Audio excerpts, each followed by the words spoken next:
வீண் சிந்தனைகள் என்ன செய்யணுமா? வெறுக்க வேண்டும். வீண் சிந்தனைகளை வெறுக்கும் போது நம்முடைய வாழ்க்கையில் தேவையில்லாத காரியம் வராது. வீண் சிந்தனைகளை வெறுத்து எதில் பிரியமாக இருக்கணும்? நம்முடைய வேதத்தில் என்ன செய்யணுமா?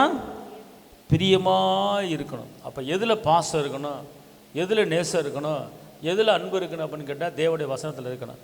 ஆனால் இன்றைக்கி வீண் சிந்தனைகள், அதாவது அதுக்கு பேரே வீண் சிந்தனை, வீணான சிந்தனைகள். அதாவது நீங்கள் சிந்திச்சு ஒன்றும் வரப்போகிறது கிடையாது, சிந்திச்சு ஒன்றும் ஆக போகிறது கிடையாது, சிந்திச்சு ஒரு சுகத்தையும் பலத்தையும் பெற்றுக்கொள்ள முடியாது.